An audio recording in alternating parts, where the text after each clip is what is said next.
السلام علیکم ورحمۃ اللہ وبرکاتہ۔ ان الحمد للہ نحمده ونستعینه ونستغفره ونعوذ باللہ من شرور انفسنا ومن سیئات اعمالنا من يهده الله فلا مضل له ومن يضلل فلا هادي له واشهد ان لا اله الا الله وحده لا شريك له واشهد ان محمدا عبده ورسوله اما بعد فان خير الحديث كتاب الله وخير الهدي هدي محمد صلى الله عليه وعلى آله وسلم وشر الأمور محدثاتها وكل محدثة بدعة وكل بدعة ضلالة وكل ضلالة في النار. قال الله تبارك وتعالى وإن تطيعوه تهتدوا وما على الرسول إلا البلاغ المبين. قابل احترام فضیلۃ الشیخ مختار احمد مدنی حفظہ اللہ، دیگر اہل علم، میرے محترم دینی بھائیوں اور قابل احترام اور بہنوں، اللہ کے رسول صلی اللہ علیہ وسلم کے حکم کی فرما برداری میں انسان کی ہدایت چھپی ہوئی ہے۔ ایک انسان کتنا ہدایت یافتہ ہے، اس کا معیار، اس کا پیمانہ یہ ہے کہ اس کی زندگی میں رسول اکرم صلی اللہ علیہ وسلم کے فرامین کی تعمیل کس قدر ہے۔ جتنا زیادہ انسان تعمیل میں بڑھتا جاتا ہے، اسی قدر اللہ کے نزدیک وہ زیادہ ہدایت یافتہ قرار پاتا ہے۔ اس لیے کہ ہدایت کا کوئی ایک مرتبہ نہیں ہے، بلکہ ہدایت کے مراتب ہیں۔ لہٰذا جو انسان چاہتا ہے کہ ہدایت میں ترقی کرے، اسے چاہیے کہ رسول اکرم صلی اللہ علیہ وسلم کی اطاعت میں ترقی کرے۔ اسی اعتبار سے یہ ضروری ہو جاتا ہے کہ ہم اللہ کے نبی صلی اللہ علیہ وسلم کی احادیث کا مطالعہ کریں اور آپ صلی اللہ علیہ وسلم کے اقوال پر یقین رکھیں، آپ کی باتوں پر یقین کریں، جو خبر آپ دیں، اسی طرح سے جو حکم آپ دیں اس حکم کی تعمیل کریں۔ جس چیز سے اللہ کے نبی صلی اللہ علیہ وسلم منع کریں اس سے اپنے آپ کو خوب بچائیں، ہر اعتبار سے اس چیز سے دور رہیں، اور زندگی میں جو بھی اعمال کریں، خصوصاً عبادات، ان میں اللہ کے نبی صلی اللہ علیہ وسلم کی سنت کی اتباع کریں۔ تو یہ چار چیزیں اگر ہماری زندگی میں آتی ہیں تو واقعی ہم نے محمد رسول اللہ کا حق ادا کیا۔ اشہد ان محمدً رسول اللہ جو ہم کہتے ہیں، رسول اکرم صلی اللہ علیہ وسلم کی رسالت کی گواہی دیتے ہیں۔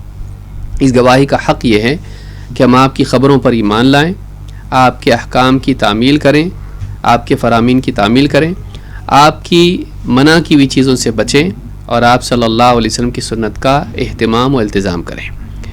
تو بہرحال یہ جو سلسلہ ہمارا چل رہا ہے وہ اسی اعتبار سے ہے کہ نبی کریم صلی اللہ علیہ وسلم کی تعلیمات کو، آپ کی احادیث کا مطالعہ کریں اور اپنی زندگی میں اسے جگہ دیں۔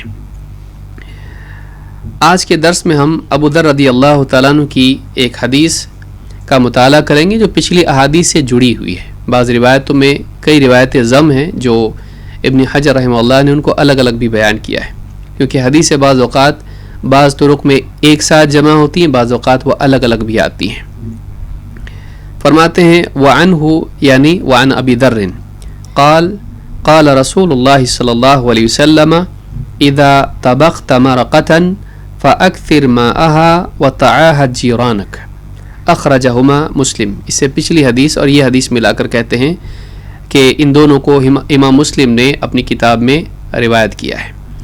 ابو ذر رضی اللہ تعالیٰ عنہ سے روایت ہے، فرماتے ہیں اللہ کے رسول صلی اللہ علیہ وسلم نے ارشاد فرمایا اذا طبخت مرقة، جب تو اپنے گھر میں سالن پکائے، تو جب تیرے گھر میں سالن بنے، اذا طبخت مرقة، جب تو سالن بنائے، فاکثر ماءها، تو اس میں پانی بڑھا دے، یعنی اس میں جو شوربہ ہوتا ہے اس کو بڑھا دے، وتعاهد جیرانک، اور اپنے پڑوسیوں کا خیال رکھ۔ اخرجہما مسلم، اسے اور اس سے پچھلی حدیث کو امام مسلم نے روایت کیا ہے۔ اس حدیث میں ایک انسان کو اس بات کی، ایک مسلمان کو اس بات کی تلقین ہے کہ وہ اپنی غذا کے ساتھ ساتھ اپنے پڑوسی کی غذا کا بھی لحاظ رکھے، خیال رکھے۔ وہ خود کھائے تو اس بات کو بھی یاد رکھے کہ پڑوسی کا بھی خیال رکھنا اسلامی اخلاق و آداب کا تقاضا ہے۔ اس سے پہلے بھی بعض چیزیں ہم اس سلسلے میں دیکھ چکے ہیں، اور خاص طور سے پڑوسی کے حقوق یا اس کا خیال رکھنے کے تعلق سے تفصیل سے ہم نے دیکھا ہے۔ اس حدیث کے ضمن میں بعض علماء نے جو باتیں کہی ہیں ہم اختصار کے ساتھ بس اسی پر اکتفا کریں گے۔ ابو العباس القرطبی رحمہ اللہ فرماتے ہیں صحیح مسلم کی شرح میں، هذا الامر على جهة الندب، یہ جو حکم اللہ کے نبی صلی اللہ علیہ وسلم کا ہے کہ سالن جب تیرے گھر میں بنے تو اس میں پانی زیادہ ملا، تو یہ واجب نہیں ہے کہ ہمیشہ ایسا ہی کرنا چاہیے، بلکہ یہ علی جہت الندب، یہ بہتر ہونے کے اعتبار سے ہے، یہ افضل ہونے کے اعتبار سے ہے، یہ استحباب کے طور پر ہے۔ والحض علی مکارم الاخلاق وارشاد الی محاسنها، اور یہ اس طور پر ہے کہ اللہ کے نبی صلی اللہ علیہ وسلم نے مکارم اخلاق کی ترغیب دی ہے کہ ایک انسان کو اونچے اخلاق کو، شریفانہ اخلاق کو اپنانا چاہیے، اس کی ترغیب اس حدیث میں ہے۔ وارشاد الی محاسنها، اور بہترین سے بہترین، عمدہ سے عمدہ اخلاق کے اپنانے کی طرف رہنمائی ہے۔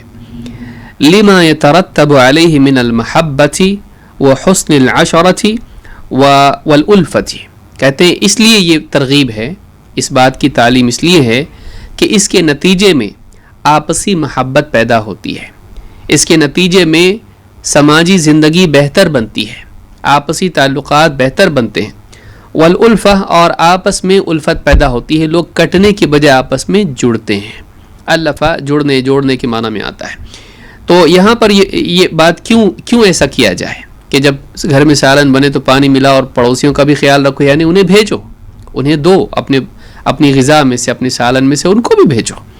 ایسا کیوں؟ اس لیے کہ اس سے آپس میں محبت بڑھے گی، آپس میں ایک دوسرے کو جب ہدیہ بھیجیں گے محبت بڑھے گی، اور اس سے ایک دوسرے سے اخلاق سیکھنے کا موقع ملے گا، تعلقات بہتر بنیں گے، لوگ جڑیں گے ایک دوسرے سے، لین دین آپسی چیزوں کا ہوگا تو آپس میں تعلقات بنیں گے، کٹیں گے نہیں۔ وَلِمَا يَحْصُلُ بِهِ مِنَ الْمَنْفَعَةِ وَدَفْعِ الْحَاجَةِ وَالْمَفْسَدَةِ، کہتے ہیں کہ اس کے نتیجے میں مزید یہ کہ اس میں منفعت بھی حاصل ہوگی۔ ایک آدمی اگر پڑوسی آپ کا بھوکا ہے، اگر آپ بھیجتے ہیں، اس کے لیے نفع ہے اس میں کہ وہ کھائے گا، اس کے گھر والے کھائیں گے۔ وَدَفْعِ الْحَاجَةِ، اس میں اس کی حاجت پوری ہونے کا بھی سامان ہے، اس کی شکل ہے، اور اس سے مفاسد بہت سارے جو سماج میں پیدا ہوتے ہیں یا اس کی زندگی میں ہیں وہ دور ہوں گے۔ اگر وہ بھوکا ہے، بچے بھوکے ہیں، دیکھ کر ہو سکتا ہے وہ چوری کرے، ہو سکتا ہے وہ خیانت کرے، ہو سکتا ہے وہ غلط کام پہ جائے، ہو سکتا ہے آپس میں ان کے تعلقات خراب ہوں، طلاق تک نوبت جائے۔ لیکن اگر آپ کی طرف سے کسی مسلمان کی تکلیف میں، اس کی بھوک پیاس میں، اس کے پڑوسی کے خیال رکھنے کے اعتبار سے اقدام ہوتا ہے تو بہت ممکن ہے کہ بہت سارے مفاسد کو آپ ختم کر دیں۔ تو کہتے ہیں کہ والمفسدہ فقد یتأذی الجار بقطار قدر جارہ، اور کہتے ہیں کہ جب گھر میں کھانا بنتا ہے، آج تو خیر بہت بڑے بڑے گھر ہو گئے اور مر بھی جائے آدمی تو بعض والوں کو معلوم نہیں پڑتا ہے بہت سارے مواقع پر، لیکن پرانے زمانے میں چھوٹے چھوٹے گھر ہوتے تھے، ایک گھر میں کیا چل رہا ہے، کیا پک رہا ہے، پڑوس میں معلوم ہو جاتا تھا، اس کے دھوئیں کی وجہ سے، اس کے بخارات کی وجہ سے، اس کی خوشبو کی وجہ سے۔ تو کہتے فقد یتأذی الجار بقطار قدر جارہ وعیالہ وصغار ولدہ، کہتے ہیں بعض اوقات یہ بھی ہوتا ہے کہ ایک گھر میں اچھا سا کھانا بن رہا ہے، اس کی خوشبو، اس کی بھاپ، اس کا دھواں پڑوسی کے گھر میں بھی جاتا ہے، اور اس کی وجہ سے اس کو تکلیف ہوتی ہے۔ کبھی تکلیف واقعی دھوئیں کی وجہ سے ہوتی کہ آپ بہت بڑے کچھ تو بنا رہے ہیں، آگ پر پکا رہے ہیں، یا کبھی آپ کی خوشبو اچھی اس کے گھر میں جا رہی، اس کے گھر میں کچھ نہیں بنا ہوا ہے، بھوکے ہیں، اس کو، اس کے بیوی بچوں کو اس سے تکلیف بھی ہو سکتی ہے۔ ولا يقدر على التوصل الى ذلك، اور وہ اس تک پہنچ نہیں سکتا ہے، نہ اپنے طور پر کہیں سے لا سکتا ہے، نہ آپ کے پاس آ کے آپ کے برتن میں سے لے سکتا ہے۔ فتحيج من ضعفائهم الشهوة، اور اکثر ایسا ہوتا ہے کہ جو کمزور دل لوگ ہوتے ہیں اپنے اوپر قابو رکھنے کے اعتبار سے، یا غریب، مثلا ضعفاء یہاں پر غریب کے معنی میں کہ جو غریب لوگ ہوتے ہیں ان کی شہوت انہیں یعنی تحریک دیتی ہے، ان کی شہوت ان پر غالب آتی ہے، انہیں یعنی جھنجھوڑتی ہے۔ وَيَعْظُمُ عَلَى الْقَائِمِ عَلَيْهِمُ الْأَلَمُ وَالْكُلْفَةُ، اور گھر کے لوگ جب یعنی اس چیز کی چاہت ان کے دل میں پیدا ہوتی جو پڑوس پہ پک رہا ہے، تو پھر اس کی وجہ سے گھر کا جو ذمہ دار ہوتا ہے اسے تکلیف اور پریشانی ہوتی ہے، اسے دکھ ہوتا ہے کہ میرے گھر والے اس کا تقاضا کر رہے ہیں، ان کے دل میں اس کی چاہت ہو رہی لیکن میرے پاس نہیں ہے، تو اس کے اندر ندامت اور اس کے اندر احساس کمتری پیدا ہوتی ہے. وَرُبَّمَا يَكُونُ يَتِيمًا أَوْ أَرْمَلَةً ضَعِيفًا، یا کبھی ایسا بھی ہوتا ہے کہ پڑوس میں گھر کا کوئی ذمہ دار ہی نہ ہو، بلکہ ایک بیوہ اور اس کے ساتھ یتیم بچے ہوں، گھر کا کوئی بڑا ذمہ داری نہیں گھر کے اندر، اور غریب لوگ ہیں وہ بالکل. فَتَعْظُمُ الْمَشَقَّةُ، تو ان کے لیے مشقت اور بھی بڑھ جاتی ہے. وَيَشْتَدُّ مِنْهُمُ الْأَلَمُ وَالْحَسْرَةُ، اور ان کا دکھ اور ان کی حسرت اس میں اور بھی زیادہ شدت پیدا ہو جاتی ہے. وَكُلُّ ذَلِكَ يَنْدَفِعُ بِتَشْرِيكِهِمْ فِي شَيْءٍ مِّنَ الطَّبِيخِ يُدْفَعُ إِلَيْهِمْ.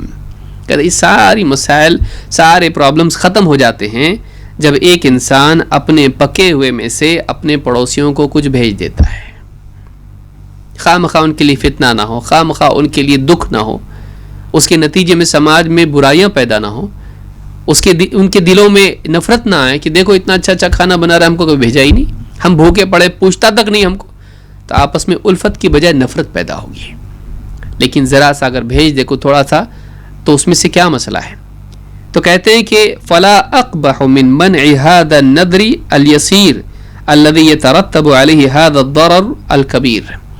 یہ چھوٹا سا کھانا جو اس کو یعنی وہ بھیج سکتا ہے، اس میں یعنی اس کو روک رکھنے میں کتنی بری بات ہے یہ کہ ایک آدمی تھوڑا سا بھی نہیں بھیج سکتا ہے. ذرا سا اپنے برتن میں سے نکال کے سالن پڑوس میں بھیج دے، پورا تو نہیں دے رہا ہے، تھوڑا بھی نہیں بھیج سکتا ہے، اور اس پر اتنا یعنی نقصان پیدا ہوتا ہے سماج کے اندر، اس کی اپنی ذاتی زندگی میں، اس کے پڑوس میں، اس کے اپنے پڑوسی کے گھر میں. ان سب چیزوں کا دفع اس میں ہے کہ بھیج دے، لیکن وہ بھی نہ کرے تو کتنا برا ہے یہ. ایک انسان اتنی چھوٹی چیز بھی نہ کرے تو کتنی بری بات ہے. تو المفہم لما اشکل من تلخیص کتاب مسلم میں یہ بات امام القرطبی نے کہی. یہ وہ قرطبی دوسرے ہیں جو تفسیر والے ہیں، یہ تفسیر والے نہیں ہیں، ابو العباس القرطبی ہیں. تو اس سے بات معلوم ہوئی کہ ایک انسان یعنی اگر اس کے گھر میں کچھ اچھا بنتا ہے تو اس بات کا بھی لحاظ رکھے کہ ٹھیک ہے میں تو اچھا اچھا کھا رہا ہوں، سیر ہو کے کھا رہا ہوں، لیکن معلوم نہیں پڑوسی جاب پہ ہے کہ نہیں ہے، اس کی تنخواہ کئی مہینوں سے ملی ہے کہ نہیں ملی ہے، اس کا ایکسیڈنٹ ہوا ہے تو اس کی کمائی کا ذریعہ کیا ہے. میں سوچ رہا ہوں، سمجھ رہا ہوں کہ رشتہ دار اس کا خیال رکھ رہے ہوں گے، لیکن ہے کہ نہیں ایسا. میں سمجھتا ہوں شاید اس نے پیسہ رکھا ہوگا، کھا رہا ہوگا اچھا، وہ تو جب بھی ملتا ہے مسکرا کے ہی ملتا ہے.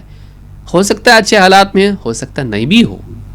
تو ایک انسان اس طرح سے اگر سوچتا ہے تو ایسا انسان جو اس کے دل میں دوسروں کے لیے خدشات ہوں، شاید ایسا نہ ہو اس کے پاس، شاید اس کے پاس کوئی انتظام نہ ہو.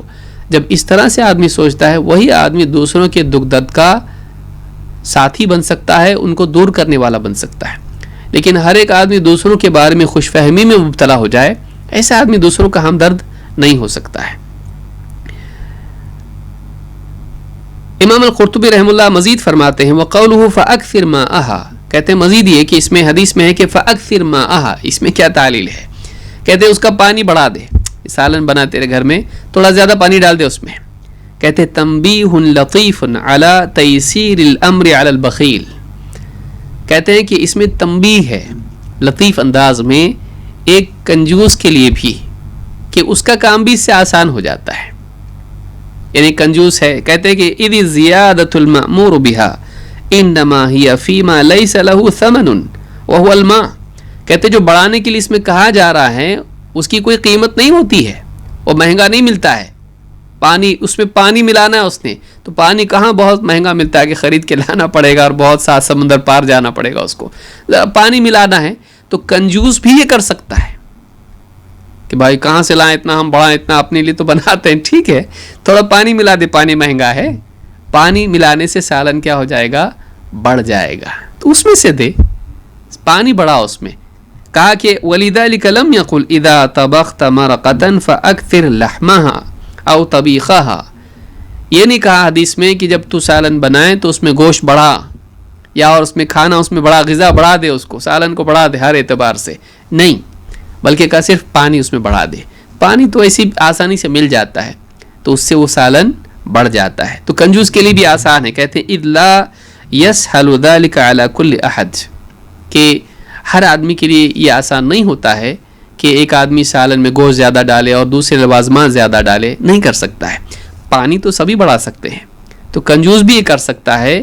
تو اس میں یعنی حکمت کیا ہے, پانی کا ذکر کیوں کہا گیا, پانی کا ذکر کیوں کیا گیا, تاکہ ایک سخی تو سخی کنجوس آدمی بھی اس پر عمل کر سکے. ابو ذر رضی اللہ تعالیٰ عنہ سے ایک دوسری حدیث میں ہے, کہتے ہیں کہ ان خلیلی صلی اللہ علیہ وسلم اوصانی, میرے خلیل, میرے بہت ہی قریبی دوست اللہ کے نبی صلی اللہ علیہ وسلم نے مجھے اس بات کی خاص تاکید کی, مجھے وصیت کی. کیا کہا, اذا طبخت مرقا فاکثر ماءہ, جب تو سالن بنائے اپنے گھر میں تو اس کا پانی بڑھا دے, یعنی شوربہ اس کا بڑھا دے. ثم انظر اہل بیت من جیرانک, اور اپنے پڑوس کے گھروں میں ان کا خیال رکھ, دیکھ. فاصبہم منہا بمعروف, اور بھلے طریقے سے تو انہیں وہ پہنچا. یہاں پہ کیا ہے, فاصبہم منہا بمعروف, بہتر طریقے سے ان کو پہنچا. یہ نہیں کہ آپ پڑوس میں دے رہے کھاؤ خوش رہو, اس طرح سے آدمی کہے, احسان جتائے لوگوں کے اوپر. دیکھو کبھی کھایا نہیں ہوگا زندگی میں تم نے کیا, تمہارے خاندان نے بھی نہیں کھایا ہوگا, آج ایسا کھانا دیتا ہوں. نہیں, یا آپ اس کو پہنچائیں اور باہر چوک میں وہ رکا ہو یا کہیں اور مسجد میں ملے, میں نے جو بھیجا تھا وہ کھایا کہ نہیں کھایا, 4 آدمی میں آپ پوچھ رہے ہیں. نہیں, بلکہ آدمی احسان ایسے طریقے سے کرے کہ اس کے اور اللہ کے درمیان میں ہو, اللہ اس کو جانتا ہو, اور اس کی عزت نفس کا لحاظ آپ رکھیں. آپ ایسے انداز میں دے رہے, مثلا دیکھیے بھائی ٹھیک سے بنا کہ نہیں بنا معلوم نہیں, لیکن سوچا آپ کو بھی پہنچا دے, ہمارے گھر میں بہت دنوں بعد بنا ہے, لیجیے کھائیے آپ, کہ سوچا آپ کو بھی شاید پسند آ جائے. اس کا اکرام رکھے, یہ نہ بتائے کہ تم کو ضرورت تھی اس لیے میں نے دیا, یہ بتائیے کہ یعنی تم شاید آپ کو پسند آئے نا, کھائیے دیکھیے بتائیے کیسا بنا ہے. تو اس طرح سے اس کا اکرام بھی ہوگا اور اس کو ذلت محسوس نہیں ہوگی. تو ایک مسلمان جب احسان کرتا ہے تو اس انداز میں کرتا ہے کہ جس پر احسان کیا جا رہا ہے وہ ذلیل نہ ہو. یہ بھی بہت بہت یعنی اس حدیث میں اس بات کی تلقین ہے. کیا کہا, فَأَصِبْهُمْ مِنْهَا بِمَعْرُوف, تو اس کو معروف طریقے سے, بہتر بھلے انداز میں, بھلے سلیقے سے اس کو دو. یہ چیز بہت بڑی ہے. امام مسلم نے اس کو روایت کیا ہے, حدیث نمبر 2625. علامہ المناوی رحمہ اللہ فرماتے ہیں کہ قال, یعنی علامہ عراقی کا, امام عراقی کا قول ذکر کرتے ہوئے کہتے ہیں, وَفِيهِ أَفْضَلِيَّةُ اللَّحْمِ المطبوخ علی المشوی لعموم الانتفاع. کہتے اس حدیث میں اس بات کی دلیل ہے کہ پکا ہوا گوشت افضل ہے بھونے ہوئے گوشت سے. یعنی سالن جو بنایا جاتا ہے, لذت کی بات الگ ہے, یہاں منفعت کی بات ہو رہی ہے. تو کہتے ہیں کہ اس میں اس حدیث میں دلیل ہے کہ جو پکا ہوا ہے یعنی سالن جو ہے یہ افضل ہے بھونے ہوئے گوشت سے. یہ علامہ عراقی کہہ رہے ہیں. لأنه لأہل البیت والجیران, اس لیے کہ اس میں فائدہ یہ ہے کہ وہ گھر والوں کے لیے بھی ہو جاتا ہے اور پڑوسیوں کے لیے بھی ہو جاتا ہے.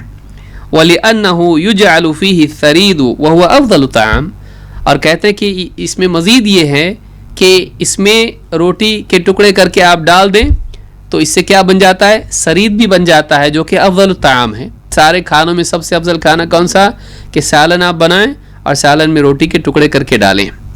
تو کہتے ہیں کہ بھونے ہوئے گوشت میں تو یہ بن نہیں سکتا ہے, سالن میں ہو سکتا ہے. تو کہتے ہیں لِأَنَّهُ يُجْعَلُ فِيهِ الثَّرِيدُ وَهُوَ أَفْضَلُ الطَّعَامِ وَفِيهِ نَدْبُ الْإِحْسَانِ إِلَى الْجَارِ, اور کہتے ہیں اس حدیث میں اپنے پڑوسی کے ساتھ احسان کرنے کی تلقین ہے اور اس کے مستحب ہونے کا بیان ہے. وَفِيهِ يَنْدُبُ أَنْ يُفْرَقَ لِجَارِهِ مِنْ طَعَامِهِ, اور اس حدیث میں اس بات کی بھی دلیل ہے کہ یہ ایک اچھی چیز ہے کہ انسان اپنے کھانے میں سے کچھ حصہ اپنے پڑوسی کو بھی بھیجے. فیض القدیر میں علامہ مناوی نے بات کہی ہے. تو دیکھیے ایک حدیث ہے, چھوٹی سی حدیث ہے, لیکن کتنی ساری باتیں اس سے علماء مستنبط کرتے ہیں. اس لیے آدمی کو چاہیے کہ اپنی عقل پر اعتماد نہ کرے. دین کے سیکھنے اور سمجھنے کے لیے وہ قرآن کی تفسیر کے لیے, احادیث کی شرح کے لیے ہمیشہ اہل علم کی طرف رجوع کرے. آپ کے ذہن میں نہیں آئے گا, ان کے آتا ہے. کیوں؟ کیونکہ اللہ تعالیٰ جس کو چاہتا ہے حکمت عطا فرماتا ہے. یؤتی الحکمت من یشاء, اللہ جس کو چاہتا ہے حکمت عطا فرماتا ہے. یہ حدیث میں جیسے اللہ کے نبی صلی اللہ علیہ وسلم نے فرمایا, من یرید اللہ بہ خیرا یفقہہ فی الدین, اللہ تعالیٰ جس کے ساتھ خیر کا ارادہ کرتا ہے اسے دین کی گہری سمجھ عطا فرماتا ہے. تو یعنی احادیث کے سمجھنے میں سلف اہل علم کی طرف رجوع کرنا، قابل اعتماد اہل علم کی طرف رجوع کرنا، یہ بہت ہی سمجھداری کا کام ہے۔ چلیے آگے بڑھتے ہیں۔ یہ حدیث نمبر 11 تھی، اب ہم حدیث نمبر 12 کا مطالعہ کرتے ہیں جو کہ بڑی حدیث ہے، 4 باتیں یا 5 باتیں اس میں ہیں۔ حدیث کے الفاظ کیا ہیں؟ وعن ابی ہریرہ رضی اللہ عنہ قال قال رسول اللہ صلی اللہ علیہ وسلم من نفس عن مؤمن کربة من کرب الدنیا نفس اللہ عنہ کربة من کرب یوم القیامہ ومن یسر علی معسر یسر اللہ علیہ فی الدنیا والآخرہ ومن ستر مسلما سترہ اللہ فی الدنیا والآخرہ واللہ فی عون العبد ما کان العبد فی عون اخیہ، اخرجہ مسلم۔ بہت پیاری حدیث ہے اور علماء نے کہا کہ اس میں بہت بڑی بات ہے اور بہت ساری خیر کو اللہ کے نبی صلی اللہ علیہ وسلم نے ایک چھوٹی سی حدیث میں جمع کر دیا ہے۔ کیا چیز ہے یہ؟ اس حدیث میں احسان کی تلقین ہے، احسان کی تعلیم ہے۔ ابو ہریرہ رضی اللہ تعالیٰ عنہ سے روایت ہے، فرماتے ہیں اللہ کے رسول صلی اللہ علیہ وسلم نے ارشاد فرمایا من نفس عن مؤمن، جو کسی مومن سے ہلکا کر دے، قربۃ من قرب الدنیا، دنیا کی تنگیوں میں سے، پریشانیوں میں سے کسی پریشانی کو، نفس اللہ عنہ قربۃ من قرب یوم القیامہ، اللہ تعالیٰ قیامت کی تنگیوں پریشانیوں میں سے، قربہ آئے گا آگے، قیامت کی پریشانیوں میں سے کوئی پریشانی اس سے ہلکی کر دے گا۔ ومن یسر علی معسر یسر اللہ علیہ فی الدنیا والآخرہ، اور جو کسی قرض دار یا قرض میں ڈوبے ہوئے شخص سے آسانی کر دے، اس کے لیے آسانی پیدا کر دے، اللہ تعالیٰ ایسے انسان کے لیے دنیا و آخرت میں آسانی پیدا کر دے گا۔ ومن ستر مسلما سترہ اللہ فی الدنیا والآخرہ، جو کوئی کسی مسلمان کے عیب پر پردہ ڈال دے، اللہ تعالیٰ دنیا آخرت میں اس کے عیب پر پردہ ڈالے گا۔ واللہ فی عون العبد ما کان العبد فی عون اخیہ، اللہ تعالیٰ بندے کی مدد پر ہوتا ہے جب تک کہ بندہ اپنے بھائی کی مدد پر ہو، جب تک بندہ اپنے بھائی مسلمان بھائی کی مدد کرتا رہے اللہ ابھی اس کی مدد کرتا رہتا ہے۔ اس حدیث کو امام مسلم نے روایت کیا ہے۔ تو 4 باتیں اس حدیث میں بیان کی گئی ہیں جن پر 4 وعدے ہیں، اور اس سے ایک اور اصول ہم کو معلوم ہوتا ہے جو اخیراً ہم دیکھیں گے۔ پہلی چیز کیا ہے؟ من نفس عن مؤمن قربۃ من قرب الدنیا نفس اللہ عنہ قربۃ من قرب یوم القیامہ۔ یہاں پر تنفیس القرب یعنی قربہ اس کا ذکر ہے کہ تنفیس کس کو کہتے ہیں؟ شیخ البسام کہتے ہیں نفسا من تنفیس الخناق، کہتے نفسا کا مطلب کیا ہے؟ جیسے کسی کا گلا گھٹ رہا ہو، سانس نہیں لے پا رہا ہے، تو اس کو مطلب کھلا کر دیا جائے کہ وہ سانس لے سکے۔ کسی کو گھٹن ہو رہی ہے، کسی بوجھ کے نیچے دبا ہوا ہے، یا اس کو کسی اعتبار سے گھٹن ہو رہی ہے، اس گھٹن سے اس کو نکالنا، یہ کیا ہے؟ تنفیس ہے۔ دنیا کی پریشانی میں آدمی کیا ہوتا ہے؟ گویا کہ اس کا گلا گھٹ رہا ہے، سانس اس کی یہ ہو جاتی، دیکھیے اب پریشان ہوتا ہے آدمی، سانس پر اثر پڑتا ہے اس کے۔ تنفیس میں کیا ہوتا ہے؟ آدمی راحت کا سانس لیا، تو آدمی کیا ہوتا ہے؟ ٹھنڈا سانس لیا، آرام سے، اب فری ہو گیا میں۔ مصیبت سے جب آدمی نکلتا ہے تو اس کی سانس صحیح ہو جاتی ہے۔ تو کہا کہ جو آدمی کسی انسان کو گھٹن سے نکالے، پریشانی سے نکالے، مصیبت سے نکالے، اس کی مصیبت ہلکی کرے، ای ارخاؤہ حتی یأخذ لہ نفسا والمراد ازالۃ الضیق، کہتے کہ ایک آدمی سے تنگی کو دور کر دینا کہ وہ سکون کا سانس لے سکے، یہاں یہ مراد ہے۔ علامہ مبارک پوری رحمہ اللہ فرماتے ہیں، شیخ عبد الرحمن مبارک پوری تحفۃ الاحوذی میں، جو کہ سنن الترمذی کی بہت ہی عمدہ شرح ہے، کہتے ہیں قربتاً، کہتے فعلۃ من الکرب وہی الخصلۃ التي يحزن بها وجمعها قرب، کہتے ہیں کہ قربہ کس کو کہتے ہیں؟ کسی قربہ کو دور کر دے۔ قربہ کے معنی کیا ہے؟ کہتے ہیں کہ فعلۃ من الکرب، یہ کرب سے لفظ بنا ہوا ہے، فعلہ کے وزن پر ہے، کہتے ہیں اس سے مراد وہ خصلت ہے جس سے انسان کے دل کو دکھ ہوتا ہے، غم میں انسان مبتلا ہو جاتا ہے، تو ایسی چیز جو انسان کو غمگین کر دے اس کو قربہ کہتے ہیں، اور اس کی جمع قرب ہے۔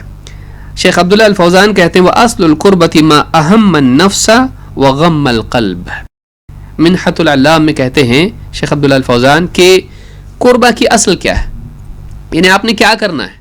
کہتے ہیں کہ قربہ کا مطلب یہ ہے کہ قربہ کسی کو ہٹا دے کسی کی، تو مراد کیا ہے، ایسی چیز جو ما اہم النفس انسان کے دل کو فکر میں ڈال دے، اور وغم القلب اور اس کے قلب کو غمگین کر دے، اس کے جی میں انسان کے یعنی وہ فکر پیدا کر، آدمی ٹینشن میں رہے اور آدمی کو دکھ ہوتا رہے، ایسی چیز کو قربہ کہتے ہیں، یعنی کسی انسان کے فکر و غم کو دور کرنا کہ وہ راحت کی سانس لے لے۔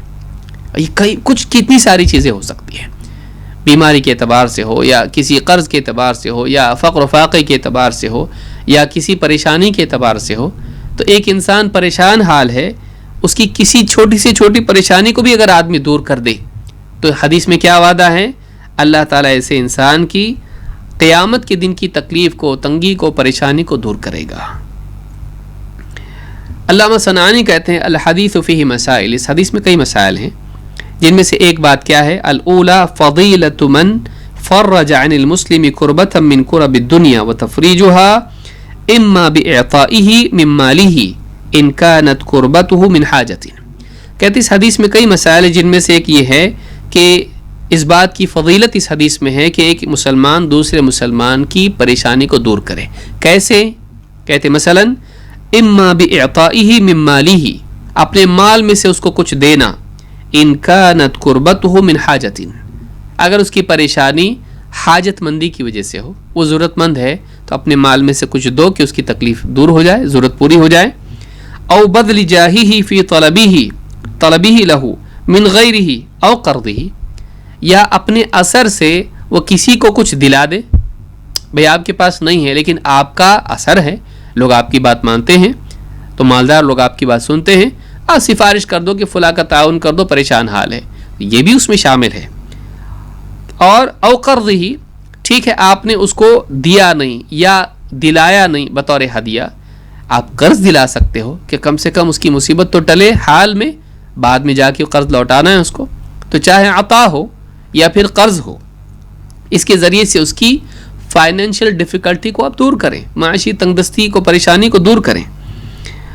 کہتے ہیں وَإِن كَانَتْ قُرْبَتُهُ مِنْ ظُلْمِ ظَالِمٍ لَهُ، اگر اس کی تکلیف پریشانی کسی ظالم کے ظلم کی وجہ سے ہے، فَرَّجَهَا بِالسَّعْيِ فِي رَفْعِهَا عَنْهُ أَوْ تَخْفِيفِهَا، یہ کوشش کرے دوڑ دھوپ کر کے اس ظالم سے اس کو آزاد کرائے، اس ظالم کو روک دے، یا تو اس کو یعنی پوری طرح سے اس سے یعنی بچا لیں، یا کم سے کم اس کی تکلیف کو کم کر دیں، تو یا تو پورا اس کو مصیبت سے نکالے یا کم سے کم اس کی تکلیف ہلکی ہو جائے، یہ بھی اس میں آتا ہے۔ وَإِن كَانَتْ قُرْبَةَ مَرَضٍ أَصَابَهُ، پریشانی اگر مرض کی ہے، بیماری کی ہے، بیماری کی وجہ سے اگر پریشان ہیں،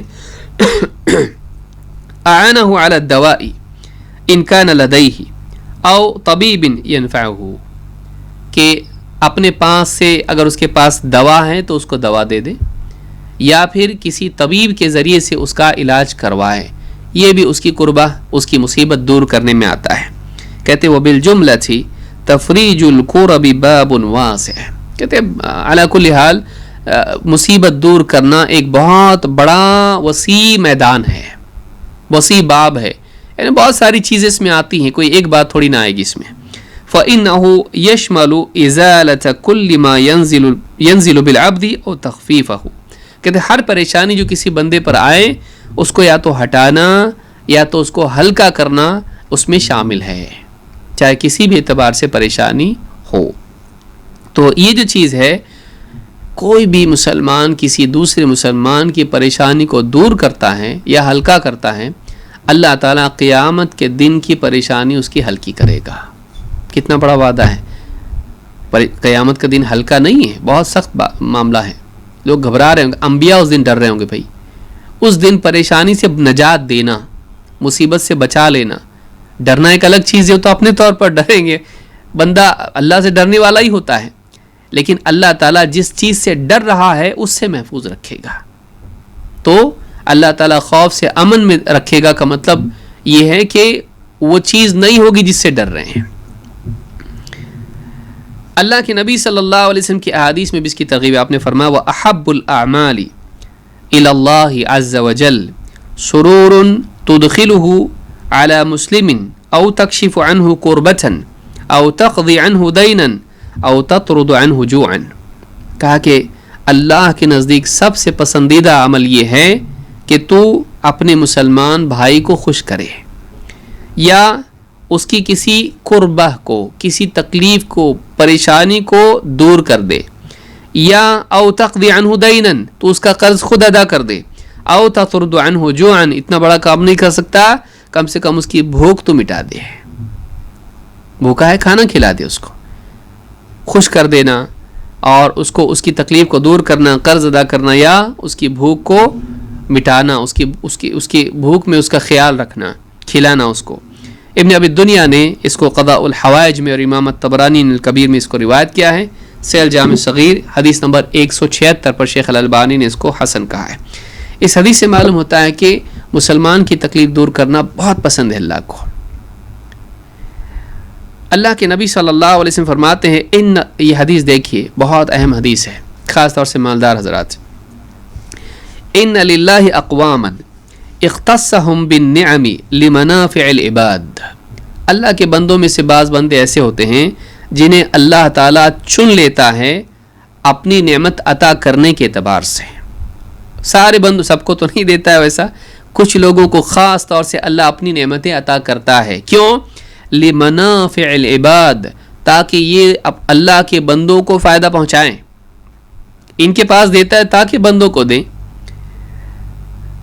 اللہ تعالیٰ بہت ساری نعمتیں براہ راست دیتا ہے، بارش برسانا، ہوائیں چلانا. بعض نعمتیں اللہ بندوں کے ذریعے سے بندوں کو دیتا ہے، یہ ان کا شرف ہوتا ہے کہ اللہ نے ان کے پاس دیا کہ تم دو.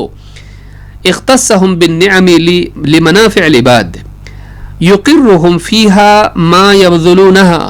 اللہ تعالیٰ وہ نعمتیں انہی کے پاس رکھتا ہے جب تک وہ ان میں سے دوسروں پر خرچ کرتے رہتے ہیں. فَإِذَا مَنَعُوهَا نَزَعَهَا مِنْهُمْ فَحَوَّلَهَا إِلَى غَيْرِهِمْ. جب ان کو روک کے رکھنے لگتے ہیں، اپنے ہی پاس رکھنے لگتے ہیں، دیتے نہیں حقداروں کو، تو اللہ تعالیٰ ان سے ہٹا کر دوسروں کو دے دیتا ہے. امام الطبرانی نے الکبیر میں اس کو روایت کیا ہے اور صحیح الترغیب میں حدیث نمبر 2616 پر شیخ الالبانی نے کہا کہ حدیث حسن لغیرہ ہے. اس حدیث سے معلوم ہوتا ہے، اور اس معنی میں اور بھی حدیثیں آئی ہیں، اس حدیث سے معلوم ہوتا ہے کہ بعض اوقات اللہ رب العالمین بندوں کو نعمت عطا کرتا ہے اس لیے کہ وہ دوسروں پر خرچ کریں اور ثواب کے حقدار بنیں، اور احسان کے ذریعے سے سماج میں اللہ ان کو عزت اور مقام بھی دیتا ہے. اس کی چاہت ان میں نہ ہو لیکن اللہ اس کے ذریعے دیتا ہے. لیکن بندہ اگر روک کے رکھے، میری ضرورت، اگر اسی میں پھنسا رہے، اللہ تعالیٰ اس سے ہٹا کے کسی اور کو دے دیتا ہے. اللہ تعالیٰ اس سے ہٹا کے کسی اور کو دیتا ہے ایسے لائق انسان کو جو اپنے ساتھ ساتھ دوسروں کی بھی ضرورت کا خیال رکھے. لہٰذا جس کے پاس اللہ نے کچھ دیا ہے وہ سوچے. نمبر 2، دوسری چیز کیا حدیث میں؟ وَمَن يَسَّرَ عَلَى مُعْسِرٍ يَسَّرَ اللَّهُ عَلَيْهِ فِي الدُّنْيَا وَالْآخِرَةِ. جو کسی قرض میں ڈوبے ہوئے انسان پر آسانی کر دے، اللہ تعالیٰ اس پر دنیا اور آخرت میں آسانی کرے گا. تکلیف ہٹانا وہاں، آسانی کر دینا اللہ آسان کرے گا، آخرت میں بھی دنیا میں بھی آسان کرے گا. کس پر؟ جو کسی قرض میں ڈوبے ہوئے انسان کو کے لیے آسانی کرے. اللہ تعالیٰ قرآن کریم میں بھی فرماتا ہے وَإِن كَانَ ذُو عُسْرَةٍ فَنَظِرَةٌ إِلَى مَيْسَرَةٍ. اگر کوئی آدمی قرض دار ہے، وہ تنگی میں ہے، دینے کی صلاحیت استعدادی اس کے پاس نہیں ہے، تو اللہ تعالیٰ فرماتا ہے فَنَظِرَةٌ إِلَى مَيْسَرَةٍ. تو قرض خواہ کو چاہیے، جس نے قرض دیا ہے اس کو چاہیے کہ اس کی آسانی تک کے لیے اس کو مہلت دے، اس کے لیے دینا ممکن ہو جائے، ایسے وقت تک اس کے لیے مہلت دے. بعض علماء نے کہا کہ یہ واجب ہے. یہ نہیں کہ آدمی پیسے رکھتا ہے، کھاتا پیتا سب کچھ کرتا اور قرض دیتا ہی نہیں ہے اور کہ بہت تنگ حال ہوں، پریشان حال ہوں اور فضولیات میں خرچ کرتا رہے. نہیں، ایسے کو پکڑا جائے گا، قاضی صاحب پکڑیں گے ایسے کو. لیکن ایک آدمی واقعی اس کا سارا مال چوری ہو گیا, گھر جل گیا اور قرضے اس کے اوپر تھے, کیا کرے گا وہ؟ حالات ایسے, سماجی حالات بگڑ گئے, سیاسی حالات بگڑ گئے, معاشی حالات سماج کے بگڑ گئے, نہیں دینے کی کیپیسٹی ہے تو کیا کرے گا؟ تو ایسے وقت میں قاضی کہے گا کہ نہیں, اس کو اتنی مہلت دی جائے اور تم ابھی قرض اس سے نہیں لے سکتے, تم کو بعد میں لینا پڑے گا کیونکہ اس کے پاس ہے ہی نہیں. وَإِن كَانَ ذُو عُسْرَةٍ فَنَظِرَةٌ إِلَى مَيْسَرَةٍ وَأَن تَصَدَّقُوا خَيْرٌ لَكُمْ إِن كُنتُمْ تَعْلَمُونَ. اور اگر تم صدقہ کر دو, پورا یا تھوڑا قرض اپنا اسی پر صدقہ کر دو, چھوڑ دیا میں نے, تو ہی لے لے, اپنی طرف سے چھوڑ دو اس پر, تو یہ تمہارے لیے زیادہ بہتر ہے اگر تم جانو, یعنی واقعی تم سمجھ رکھتے ہو, تمہیں علم ہے, تو دیکھو یہ تمہارے لیے زیادہ بہتر ہے. معلوم ہے کہ علم کا تقاضا ہے کہ انسان یہ کرے, لیکن یہ لازم نہیں ہے. یہ کیا ہے؟ خیر لکم, بہتر ہے. یہ نہ ہو کہ ایک آدمی لوگوں سے قرض لے اور یہ آیت ان کو دکھائے, یہ صحیح نہیں ہے, یہ اسلامی آداب کے خلاف ہے. اسلام میں قرض دار کو کہا گیا کہ تو ادا کر, اور قرض خواہ کو کہا گیا, قرض دینے والے کو کہا گیا کہ تو آسانی کر. اس کے لیے فضیلت کی چیز ہے, لیکن تیرے اوپر واجب ہے کہ تو قرض لوٹائے. یہ نہیں کہ آدمی وہ ساری حدیث مہلت کی, قرض معاف کرنے کی, لوگوں سے لاکھوں کی قرض لے لے اور پھر ان کو واٹس ایپ پہ حدیثیں بھیجنے لگے, دیکھو یہ حدیث ہے, یہ آیت ہے, میرا قرض چھوڑ دو. اس کو حق نہیں ہے کہ وہ یہ کہے, اس کو چاہیے کہ وہ ادا کرے. ہاں نہ کر سکتا ہو تو پھر اور بات ہے. تو یہ سورہ بقرہ میں آیت نمبر 280 میں اللہ نے کہا ہے. اللہ کے رسول صلی اللہ علیہ وسلم کی بڑی پیاری حدیث ہے کہ اللہ رب العالمین کتنا سخی ہے اور کتنا یعنی بندوں کے لیے احسان کرنے والا ہے. بندوں کے احسان کے بدلے اللہ احسان کرتا ہے. اللہ کے رسول صلی اللہ علیہ وسلم فرماتے ہیں ان رجلا لم يعمل خيرا قط. ایک آدمی تھا, کچھ بھی اچھا کام نہیں کیا تھا اس نے زندگی میں. لم يعمل خيرا قط وكان يداين الناس. بس اتنا کرتا تھا, وہ لوگوں کو قرضے دیتا تھا. فيقول لرسوله خذ ما تيسر واترك ما عسر وتجاوز. اس کے جو کام کرنے والے اس کے پاس تھے, جمع کرنے والے, کلیکٹ کرنے والے جو تھے, ان سے کہتا تھا کہ جب تو جائے کسی سے قرض وصول کرنے کے لیے, وصولی کرنے والے, کہتا تھا جو کچھ اس کے لیے دینا آسان ہو لے لے, اور اگر اس کے لیے دینا مشکل ہو تو چھوڑ دے, اور اس سے درگزر کر, اس کو مطلب زیادہ اس سے یعنی جھگڑ بگڑ مت, بلکہ اس کو نظر انداز کر دے. لعل اللہ تعالی ان یتجاوز عنا. بہت ممکن ہے اللہ تعالیٰ بھی ہم سے درگزر کر دے, تو اس سے اپنا جو نکلتا ہے درگزر کر دے. ہو سکتا ہے اللہ تعالیٰ ہم سے درگزر, کہ اللہ کے بھی تو ہم پر احسانات ہیں جس کا ہم کو عبادت کے ذریعے سے ہم کو اللہ کے احسان کا شکر کرنا ہے. ہم سے بھی تو کوتاہی ہوتی ہے اللہ کے احسانات کے بعد, تو اس سے ہم کیا کریں؟ درگزر کریں. ہو سکتا ہے اللہ تعالیٰ ہم سے درگزر کا معاملہ کرے آخرت میں. فلما هلك قال اللہ عز وجل. جب اس کی موت ہو گئی تو اللہ تعالیٰ نے اس سے کہا هل عملت خيرا قط. کچھ بھلائی کیا ہے تو؟ قال لا. کہا نہیں اللہ, میں نے کچھ بھی بھلائی نہیں کیا. الا انه كان لي غلام وكنت اداين الناس فاذا بعثته ليتقاضى قلت له خذ ما تيسر واترك ما عسر وتجاوز لعل الله يتجاوز عنا. کہ اللہ کچھ بھلا کام تو میرے سے ہوا نہیں دنیا میں. ہاں اتنا میں کرتا تھا کہ میرے پاس جو آدمی رکھا ہوا تھا نوجوان, اس کو بھیجتا تھا جب کلیکٹ کرنے کے لیے, وصولی کے لیے, اس کو بول کے بھیجتا تھا جا اور جتنا ہو سکتا لینا, آسانی سے دے سکتا ہو تو لے لینا, لیکن زبردستی چھیننا نہیں. تنگ ہو تو نظر انداز کر دینا, اس کے لیے اگر تنگی ہو نظر انداز کر دینا. کتنا بہت ممکن ہے اللہ تعالیٰ ہمارے ساتھ درگزر کا معاملہ کر دے. تو اس طرح سے اس کو بول کے بھیجتا تھا اتنا اچھا کام میں نے زندگی میں کیا, باقی تو مجھ کو کچھ یاد نہیں آتا میں نے کچھ اچھا کام کیا ہو. کیسا پاپی انسان ہوگا, لیکن دیکھیے ایک کام اس کے پاس تھا. یہ مطلب نہیں کہ توحید نہیں تھی, وہ تو پکڑ کے چلیں گے ہم, اس لیے کہ مسلمان ہی تھا وہ. وتجاوز کہ میں کہتا تھا کہ اسے درگزر کا معاملہ کر. لعل اللہ یتجاوز عنا. بہت ممکن ہے اللہ ہم سے درگزر کرے. قال اللہ تعالی قد تجاوزت عنک. اللہ تعالیٰ نے اس سے کہا ٹھیک ہے میں نے بھی تجھ سے درگزر کا معاملہ کیا, میں نے تجھ سے درگزر کا معاملہ کیا. اللہ نے معاف کر دیا اس کو. اس سے کئی باتیں ملتی ہیں, اس حدیث میں کئی باتیں ہم گفتگو کر سکتے ہیں, وقت ہمارے پاس نہیں ہے, لیکن ایک بات یہ ہے کہ اللہ رب العالمین ہر سخی سے زیادہ سخی ہے. ہر درگزر کرنے والے سے زیادہ درگزر کرنے والا ہے. بندہ ایک گناہگار بندہ بھی جب اللہ سے حسن ظن رکھتا ہے اور کچھ بھلائی کرتا ہے، دیکھیے اس نے بھلائی کر کے گمان اچھا رکھا اللہ سے کہ کسی نیکی کی بنیاد پر اللہ سے درگزر کیا اور درگزر کی امید اللہ سے رکھی.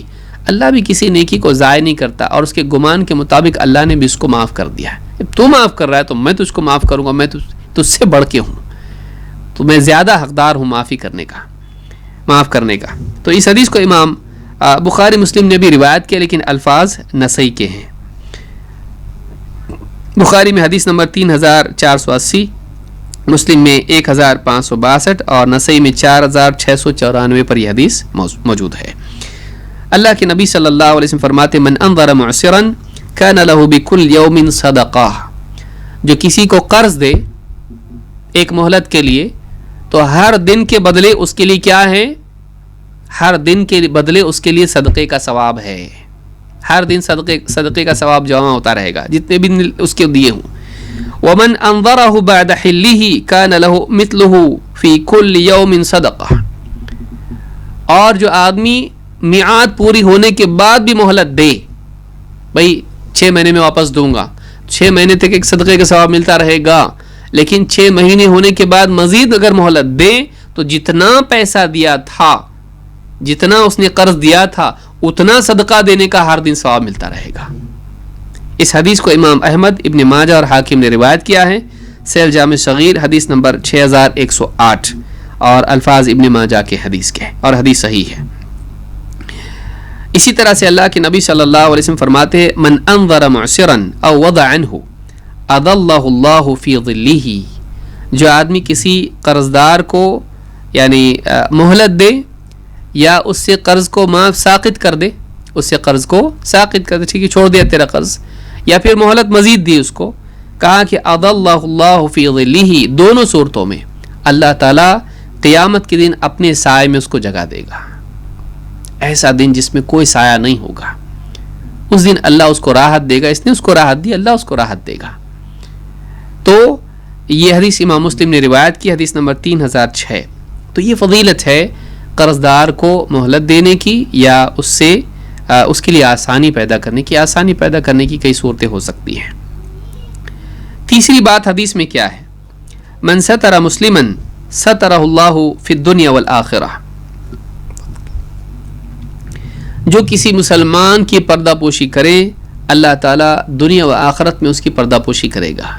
یعنی کسی مسلمان کا عیب اس کے سامنے آ جائے اور وہ اس عیب کو چھپا لے، اس پر پردہ ڈال دے، اس کو نشر نہ کرے، لوگوں میں اس کی بے عزتی نہ کرے، فضیحت نہ کرے، تو اللہ تعالیٰ سترہ اللہ فی الدنیا والآخرہ، نہ صرف آخرت میں بلکہ اللہ تعالیٰ دنیا میں بھی اس کے عیب پر پردہ ڈالے رکھے گا. جو اس کی عزت خراب نہیں کرے، بچا لے، اللہ اس کی بھی عزت خراب نہیں ہونے دے گا، اس کی بھی عزت بچائے گا.